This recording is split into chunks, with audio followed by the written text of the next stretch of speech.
자, 이제 하나님 말씀을 전파해 드리는데요. 우선 우리 침례교 신앙과 신학을 이해하려면 장로교나 감리교나 침례교회나 구세군이나 뭐 다른 게 없어요. 다른 게 없는데 교회론 부분에서 약간의 차이가 나는 것 뿐이에요. 교회론에서 어떤 부분에 차이가 나느냐 하면 세밀한 부분인데, 우리 침례교회는 유아 세례를 인정하지 아니해요. 왜냐하면 성경대로 사람이 마음으로 믿어 의에르고 입으로 시인해서 구원받는다고 그랬고, 성경 66권을 봐도 부모의 믿음이나 조부의 믿음으로 구원받는 게 아니라 개인의 믿음으로 구원받는 거기 때문에 유아 세례를 거부하는 거고 지양하는 거고, 그 대신 헌화식을 합니다. 율법에도 보면 남자는 태어난 지 며칠 만에, 여자는 태어난 얼마 만에 제사를 드리게 돼 있고요. 사무엘 같은 경우도 침례받지 않고 헌화식을 했지요, 하나님 앞에. 예수님도 어린 나이에 침례식 하지 않고 하나님께 헌화식을 했거든요. 이게 성서적입니다. 유아 세례를 받으신 분들은 침례교 오셨으면 정식적인 본인의 믿음과 신앙 고백으로 침례를 받으셔야 옳습니다. 또 세례와 침례의 차이는 그리스도 신학대학이나 그리스도 교회에서는 거의 침례 구원소를 주장합니다. 우리는 사촌간이거든요. 그분들은 침례를 받지 못하면 천국 못 간다고까지 주장을 하셔요. 근데 침례교에서는 침례가 역사적 사실이고 성경적 사실이고 원어적 사실이고 교훈적으로 합당하고 상징적 합당하기 때문에 침례를 주는 것이지, 세례를 받았다고 해서 구원 못 받는다는 말은 절대 안 합니다. 왜? 그리스도 예수를 믿고 성령으로 중생한 것을 신앙으로 표시하는 것이기 때문에 침례가 주님과 함께 죽고 이제 잠시 머무러야 돼요. 김은남 성도님하고 전종일 성도님 불에 집어넣는데 허부적 나오면 안 돼요. 잠깐 들어가 죽으면서 장례 지낸 바 됐다고 하는 거예요. 그래서 침례는 엄밀히 말하면 강물에서 드려야 돼요. 흘러가는 시냇가에서 흘러갔다는 뜻이거든요. 나오면서 주님의 부활을 상징하는 건데, 뭐 순복음교에서는 당연히 침례를 주시고 장로교, 감리교, 구세군에서도 본인이 원하시면 침례를 드립니다. 근데 한국에는 장로교, 감리교가 크다 보니까 침례 주는 것은 고집불통들이고 침례 주는 것은 예골 쓰고 오해를 하는데, 굉장히 이건 무식한 소리예요. 칼빈이라는 기독교 창시자가, 저도 장로교 신학을 했기 때문에 칼빈의 기독교 강교가 두 질이나 있거든요. 거기에 보면 성서적으로, 원어적으로, 역사적으로, 고고학적으로, 상징적으로 침례가 옳다는 거예요. 그러나 날씨에 따라, 상황에 따라 세례를 줄 수 있다. 근데 이것이 이제 그 큰 교단이다 보니까 세례가 정통이고 침례가 마치 예골수인 것처럼, 우리 침례교회도 우리가 붙이는 이름이 아니에요. 저것들은 물속에 들어서 나오는 침례교인들이 해서 침례라 이름을 별명으로 붙여준 거거든요. 침례교회는 침례교회 주는 게 침례교 정신이 아니에요. 성경대로, 원어대로 하나님 말씀도 하자는 의미로 침례를 주는 것이지, 침례를 주장하거나 침례 때문에 싸울 일은 전혀 없습니다. 예. 그 다음에 이제 성만찬 문제인데요. 이것은 참조를 하셔야 돼요. 화채설, 천주교에서는 떡과 포도주를 먹으면 즉시 몸속에서 예수의 피와 살이 된다고 믿어요. 또 루터교에서는 약간만 천주교 나온 겁니다. 루터교가 공제설, 예수의 피와 살이 되는 건 아니지만은 그것이 예수의 피와 같고 예수의 살과 같은 효능이 있다, 이런 공제설이고요. 이제 개혁교회, 장로교, 감로교 이런 데서는 영적 임재설, 그것이 뭐 떡과 포도주가 예수의 피와 살이 되는 것도 아니고 그 자체가 뭐 영적 능력이 있는 건 아니지만 성령 임재와 기름 부음의 은혜와 감동이 있을 수 있다. 그리고 침례교에서는 예수의 피와 예수의 살을 상징해서 기념하는 것이다. 근데 저는 장로교 신학도 했고 침례교 신학도 해서 그런지 몰라도, 또 제가 청소년 시기에도 그렇고 몇 번 경험해 보면 성만찬을 하면서 예수의 피를 묵상하고 예수의 살을 묵상하고 성령을 따라 묵상할 때 영적 임재를 몇 번 경험했어요. 저는 개인적으로. 그래서 저는 장로교회의 영적 임재설도 부인하지는 않아요. 그러나 그냥 영적 임재설을 일반화하는 것은 옳지 않아요. 영적 임재설이 있을 수도 있고 없을 수도 있고 그건 개인적인 것이다. 제가 깔끔하게 정리를 해드리는 겁니다.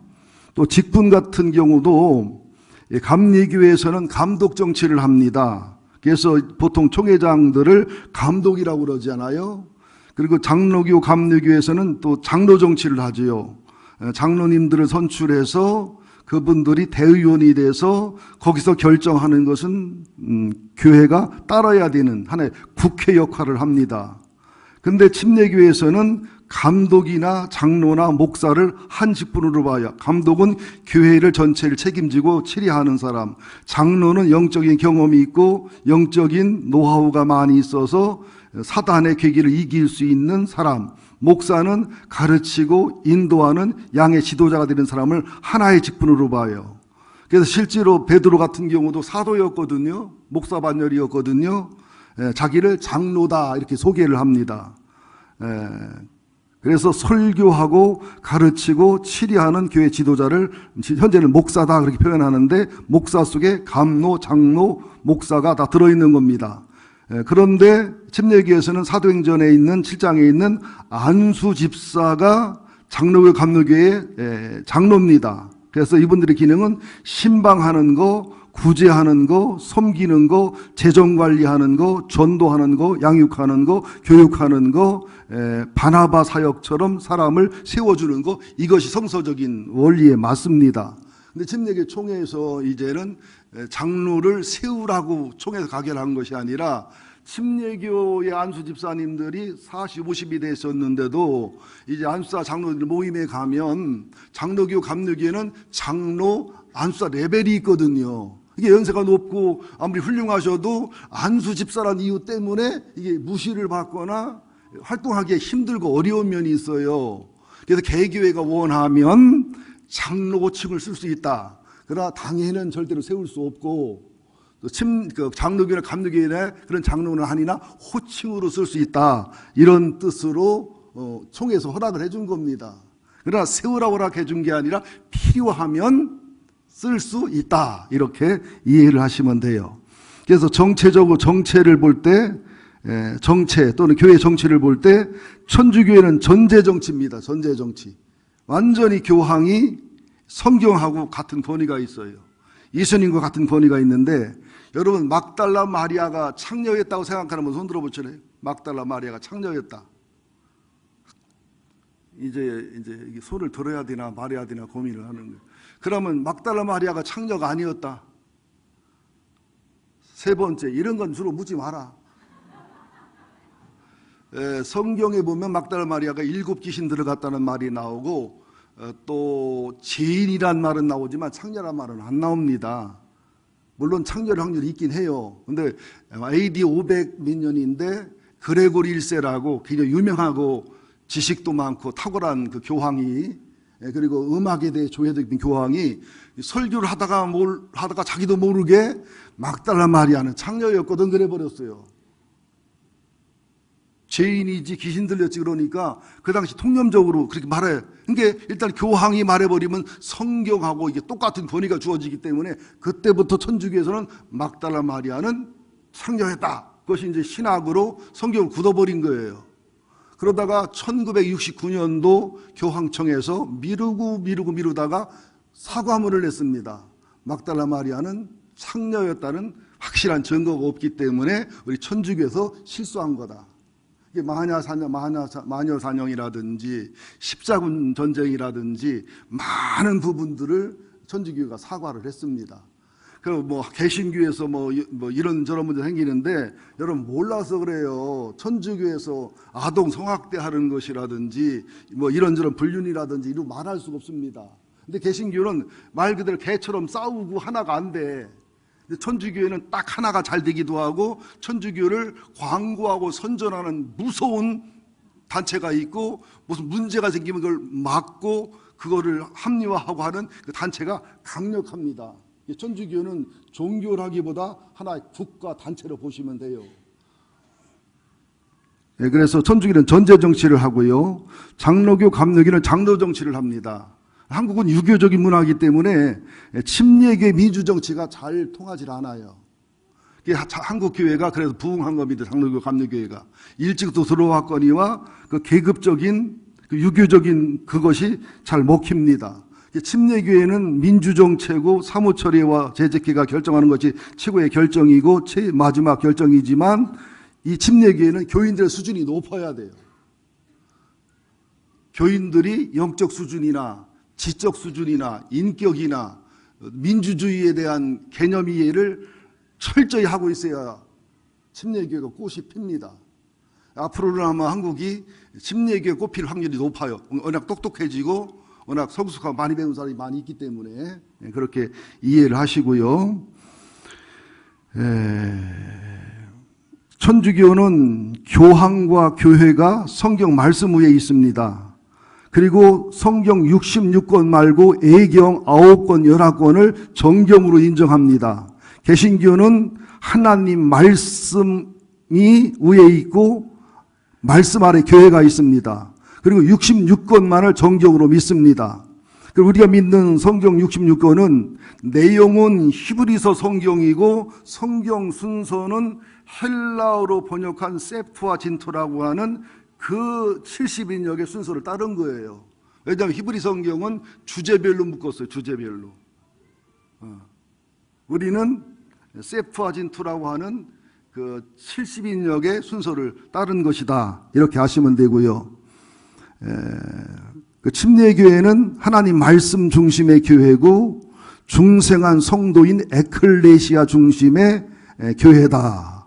이렇게 이해하시면 되고요. 또 침례교회가 사도신경을 안 하는 것은 사도신경을 거부하거나 안 믿는 게 아니라 그들은 믿어요. 믿는데 그저 공회라는 말이 캐토릭이거든요. 캐토릭이라는 말은 그 캐토릭 교회만 철저한 교회라는 이미지가 강합니다. 근데 원칙적으로는 캐토릭이 아니라 우주적인 교회, 온 세계에 있는 교회 이런 뜻이 캐토릭인데 그걸 잘못하면 천주교적인 신앙 고백이 될 수밖에 없는 거예요. 이걸 참조로 아셔야 됩니다. 그래서 장로교회는 하나님을 아버지로 보고 교회를 어머니로 봅니다. 그래서 보이는 교회 바깥에는 구원이 없다고 그래요. 침례교회는 하나님을 아버지로 보고 교회를 어머니로 보는 경향도 있지만 그보다는 에클레시아, 구원받은 성도들의 모임을 교회라고 보면서 교회와 예배당을 구분하지요. 교회는 믿는 자의 모임이고 예배당은 믿는 자를 의한 하나님을 예배하기 위한 건물이다. 그리고 중생과 침례받은 성도들로서 운영되고 그런 성도 중심의 교회가 에클레시아 교회다. 또 가시적인 교회는 개교회지만 불가시적인 우주적인 교회를 교회 전체를 그걸 공회로 그걸 받아들인다. 이렇게 이해하시면 되고요.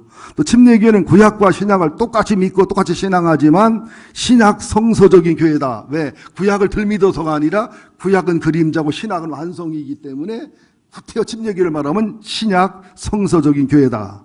또 침례교회가 신학이 약해 보이는 것은 오해입니다. 장로교나 감로교나 천주교는 신학이 분명하고 신앙이 뒤에 따라가요. 그러다 보니까 이단과 이설을 잘 막아내고 질서가 있어 보이고 규모가 있어 보여요. 근데 침례교회는 신학이 있지만 신학을 절대화하지 않고 신앙이 있기 때문에 이거 성만찬도 이러기 저러기도 하고 결혼식도 이러기 저러기도 하고 침침해 보이기도 하고 질서도 없어 보이고 그러거든요. 장단점이 있는 거예요. 장로교회처럼 신학과 천주교적 신학을 묶어놓으면 신학은 말대로 학이에요. 플라톤의 철학을 중심으로 어거스틴이 정리해서 학으로 만들어 놓은 것이기 때문에 이단을 이기고 이성과 논리 설명은 잘 되지만 학은 틀이 강하기 때문에 성령의 역사나 성경 역사가 제한받거나 어려움을 겪을 수 있습니다. 침례교회는 신학의 틀을 묶어놓지 않고 성경을 따라가기 때문에 성령의 역사와 말씀의 역사를 따라 말씀이 좋고 신선하지만 이단과 이설을 방지하는 일에는 약할 수도 있고 흔들릴 수도 있어요.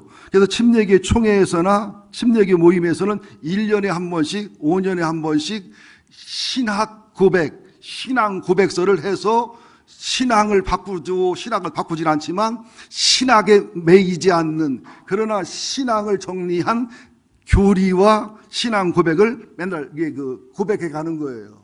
굉장히 수준 높은 얘기를 지금 하고 있는 거거든요. 그리고 침례교회는 계급의식이 없어요. 각 직분이 은사를 따라, 재능을 따라 섬기는 자리이고, 계급은 없지만 그가 맡은 직분의 존귀함과 고귀함을 따라 성도들은 안수집사를, 안수사는 목회자를, 목회자는 하나님을 존중히 여기는 스스로 우러나는 섬김과 존중의 마음을 갖는 것이 침례교회입니다. 또 침례교회는 예정론도 아니고 예지론도 아닙니다. 칼빈 신학을 좋아하는 교수님이나 목사님이 있고 웨슬레 신학을 좋아하는 분이 있고 두 개를 접목한 부분이 있는데, 우리가 하늘나라 가보면 여기서는 예정론이나 예지론이나 토론해도 끝이 안 납니다, 절대로. 그러나 하늘나라 가면 예정론과 예지론이 완전히 조화된 하나님의 구원론이 있다는 것을 우리는 믿는 거예요. 그것이 침례교 신학이고 신학입니다. 짧고 간단하게 설명했고요. 오늘 이제 회개가 이제 침례가 4개가 있는데 무슨 침례 이렇게 많은가? 자, 마태복음 3장 11절 봅니다. 시작. 나는 너희로, 다시 4페이지 마태복음 3장 11절 시작. 나는 너희로 회개하기 위하여 물로 세례를 베풀거니와 물로 침례를 베풀거니와 내 뒤에 오시는 이는 나보다 능력이 많으시니 나는 그의 신을 들기도 감당하지 못하겠노라. 그는 성령과 불로 너에게 침례를 베푸실 것이요. 여기 1번이라 붙어 세례 옆에 1번. 근데 아래 보면 헬라어 또는 침례. 그죠? 보셨지요? 1번 번호 붙고 혹은 침례. 근데 원래는 이렇게 하면 안 돼요. 침례를 베풀거니와 침례를 베푸실 거죠. 그래서 아래다가 헬 또는 세례 이래야 옳습니다. 원어적 성서적으로 볼 때 이게 가난하면 힘을 못 쓰잖아요. 숫자가 적으면 힘을 못 쓰잖아요. 교통사고가 나도 서울서 나야지 저 전라북도나 전라남도서 나면 별로 텔레비도 잘 안 나와요. 회개의 침례가 뭐냐면 죄를 가지고 상처를 가지고 하나님과 사람을 보면 잘 들으세요. 상처는 일종의 백내장 역할을 해요. 영혼을 뿌옇게 만들고, 죄는 눈을 녹내장 역할을 해요. 그래서 상처가 많으면 뿌옇게 보여요. 이렇게 다 내중심으로 보이고 다 내중심 해석이 돼요. 근데 죄가 많으면 녹내장이 돼서 초점이 좁아지기 때문에 죄를 틈으로, 죄의 구멍으로만 보기 때문에 제대로 못 봐요. 그래서 회개와 치유가 일어나야 백내장이 치료되고 녹내장이 치료돼서 하나님 아들 예수를 바르게 영접할 수 있는 것이 요한의 회개의 침례입니다. 그렇게 교회 오래된 게 있어도 처음 알았지요. 그래서 SNF라고 있어요. 신앙의 목숨 같은 SNF를 고고학자로 발굴해 보니까 구석구석 침례탕이 많아요. 왜 그러냐면 그들은 한 달에 한 번, 일주일에 한 번 계속 침례식을 합니다. 매일 하나님의 은혜로, 하나님의 사랑으로 죄를 씻는다는 이런 마음이지요. 여러분들도 샤워하거나 목욕하실 때마다 스스로 침례를 받으세요. 몸만 샤워하지 말고 마음도 영혼도. 그리고 목욕탕에 가서도 내가 손 얹어. 오늘 내가 성부와 성자와 성령의 이름으로 침례받노라. 들어갔다 나오면 침례예요. 옛날에 목회자가 없을 때는 전도사 갈 수 있었고, 전사 없으면 집사 갈 수도 있었어요. 저도 평생 한번 세례를 준 적이 있어요.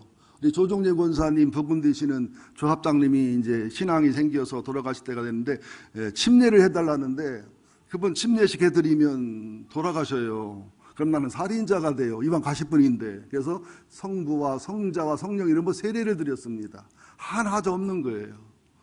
근데 우리도 복잡하게 저기 물 받도록 하지 말고 우리 세례합시다. 그러면 안 돼요. 침례탕도 좋고 물도 있고.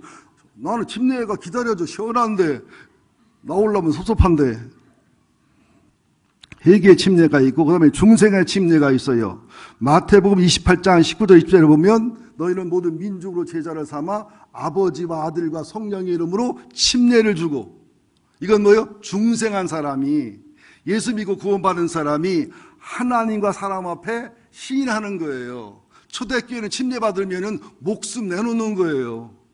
공적인 시인을 하는 것이기 때문에. 지금 이슬람권에서 침례 받으면 집에서 쫓겨납니다. 명예살인을 당하기도 합니다. 우리는 아무렇지 않은 침례가 이슬람권에서 초대교회는 목숨을 거는 공적 시인이 됐었다는 거예요. 또 마태복음 28장 19절 20절에서는 이게 중생의 침례면서도 예수님의 침례의 명령입니다. 침례는 명령이에요. 받아도 그만 안 받아도 그만이고 명령입니다. 로마서 10장 9절 10절에도 보면 사람이 마음으로 믿어 의에 이르고 입으로 시인해서 구원받는다. 요한복음 3장에 보면 사람이 중생해야 천당을 보고 천당에 갈 수 있다. 그래서 중생한 성도는, 구원받은 성도는, 기독교 기본 진리와 절대 진리를 믿는 성도들은 세례나 침례를 하나님 앞에, 증인 앞에 반드시 받아야 옳습니다. 그 다음에 이제 성령의 침례가 있죠. 여기 3장 11절 한 번 더 읽습니다. 침례교회는 침례로 읽어야 됩니다. 마태복음 3장 11절 나는 너희로 회개하기 의하여 물로 세례를 베풀거니와 내 뒤에 오시는 이는 나보다 능력이 많으시니 나는 그의 신을 들기도 감당하지 못하겠노라. 그는 성령과 불로 너에게 침례를 베푸실 것이요. 요한은 물로 침례를 주었고 중생의 침례도 물로 주지만 마태복음 4장 13절 17절 한번 보실래요? 옆에 마태복음 4장 13절 17절 시작. 이때에 예수께서 갈릴리로부터 뭐 찾았어요? 마태복음 4장 13절 바로 아래에 있어요. 시작. 이때에 시작. 이때에 예수께서 갈릴리로부터 요단강에 이르러 요한에게 침례를 받으려 하시니 요한이 말려 이르되 내가 당신에게 침례를 받아야 할 터인데 당신이 내게로 오시나이까. 예수께서 대답하여 이르시되 이제 허락하라. 우리가 이와 같이 하여 모든 의를 이루는 것이 합당하니라 하시니 이에 요한이 허락하는지라. 예수께서 침례를 받으시고 곧 물에서 올라오실새 하늘이 열리고 하나님의 성령이 비둘기같이 내려 자기 임하심을 보시더니 하늘로부터 소리가 있어 말씀하여 이르시되 이는 내 사랑하는 아들이요 내 기뻐하는 자라.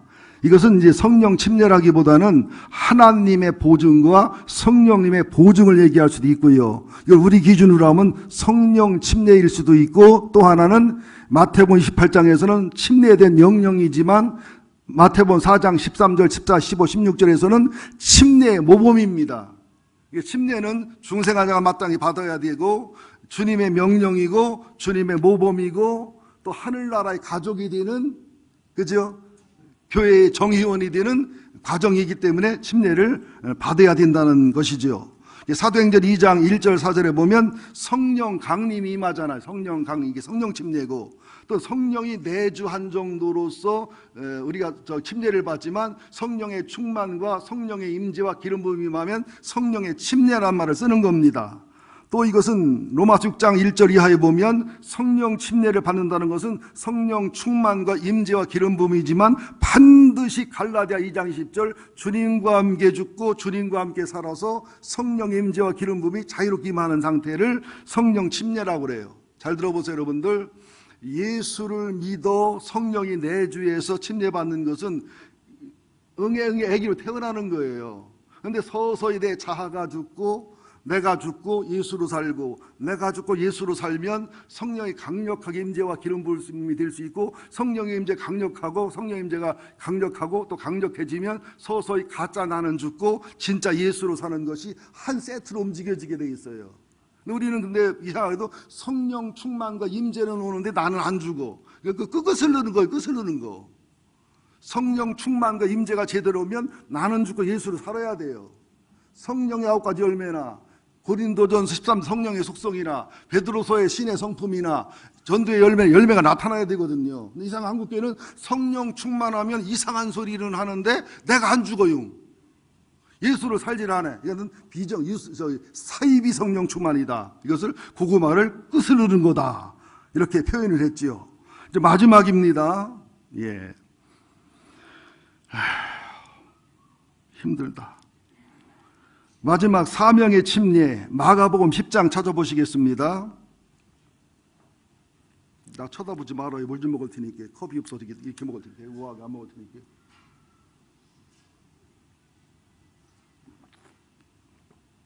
마가복음 10장 35절부터 40절까지 봅니다.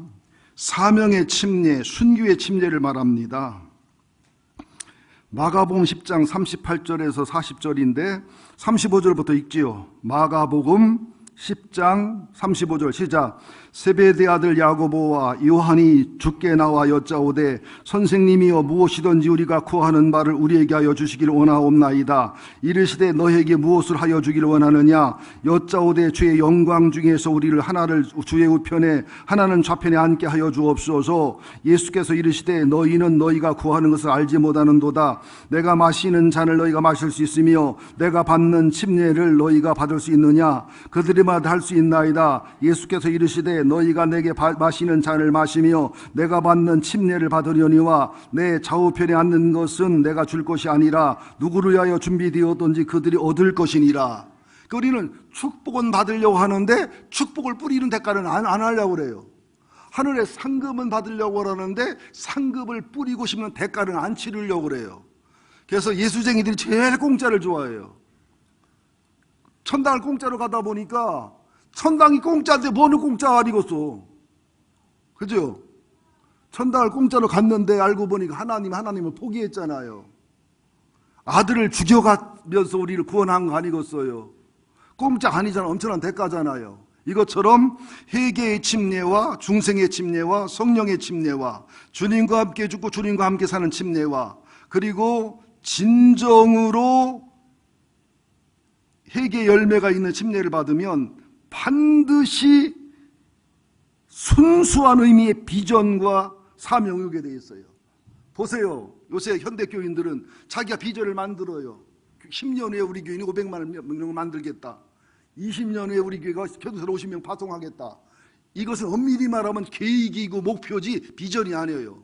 비전은 하나님을 사랑해서 회개의 침례와 중생의 침례와 성령의 침례와 사명의 침례를 받은 사람들 속에 하나님이 강권으로 역사하셔서 모세가 사람을 패죽이고 미디안에 가서 연단과 고난을 받고 절망 속에도 호렙산의 주님을 만나 애굽에 돌아와서 광야 통과해서 이게 비전이고 이게 사명이에요. 요셉도 마찬가지잖아요. 하나님을 사랑해서 이런 믿음과 신앙이 되니까 그를 17살 애굽에 팔려서 연단과 고난을 거쳐서 비전을 이루고 사명을 이루기 위해서 하나님의 도움을 쓰잖아요. 이게 비전이고 사명인 거예요. 그래서 마지막으로는 사명의 사람이 돼야 돼요. 사명의 침례를 받아야 돼요. 예수님은 십자가에서 죽고 부활하는 것을 잔을 마신다는 말도 했지만 침례란 말도 했잖아요. 우리가 마지막은 사명의 침례로 죽어야 됩니다. 저 같은 경우도 기도 중에 있습니다. 마지막에 이스라엘 가서나 요르단 가서 이왕 비실비실 죽는 거 그냥 맞아 죽던지 총 맞아 죽던지 그렇게 죽을까? 아니면 제일 고상한 것은 설교 다 하고 중간에 쓰러지는 게 아니라 축도까지 하고 전 목사님 찬송 부르는 사이에 앉아서 그대로 죽는 거 연습 좀 해보려고 그래. 그렇게 죽을까? 아니 나 우스갯소리가 하는 진심이에요. 내 친구 권명진 목사님 설교하다가 폭 쓰러져가지고 이가 부러졌대요. 왜 덩신이 쓰러질 때까지 서 있어. 미리 알지. 이라도 또 나도 쓰러질라. 여러분들 침례의 신앙을 또 새롭게 좀 조명 받으셨지요. 간단하지만 침례의 신앙을 새롭게 조명 받으셨지요.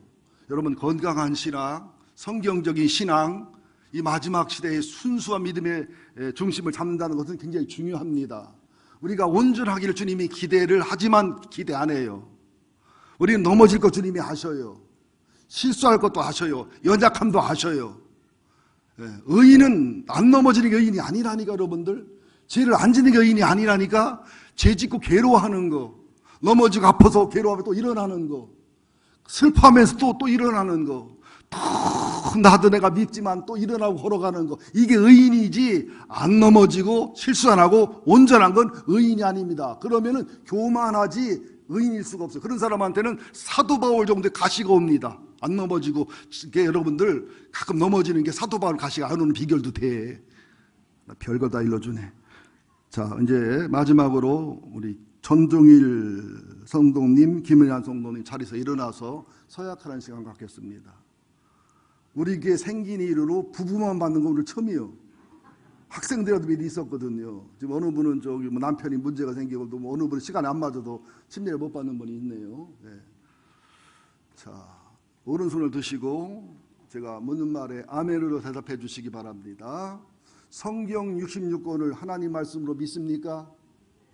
예, 하나님이 사람 되셔서 두 분을 위해서 십자가에 피 흘려주고 부활하시고 부활 승천하시고 재림할 것을 믿습니까? 여러분은 교회에서 책임과 의무를 다하시겠습니까? 여러분들은 신앙생활하면서 성경에 하라는 것과 말하는 것을 최대한 순종하시겠습니까? 넘어지고 실패하고 실수하더라도 누워있지 않고 다시 일어나시겠습니까? 예, 잘하셨습니다. 앉으시기 바랍니다. 제가 잠깐 기도하고 마치겠습니다. 하나님, 전종일, 김의남 하나님과 목회자와 정인 앞에서 성경 66권을 하나님 말씀으로 시인했습니다. 주님의 복음을 시인했습니다. 성도의 의무와 책임을 시인했습니다. 우리가 침례를 받으면 교회 정의원으로, 직분자로, 사무처리, 선거권, 비서권이 있습니다. 그러나 침례를 받으면 이제 어른입니다.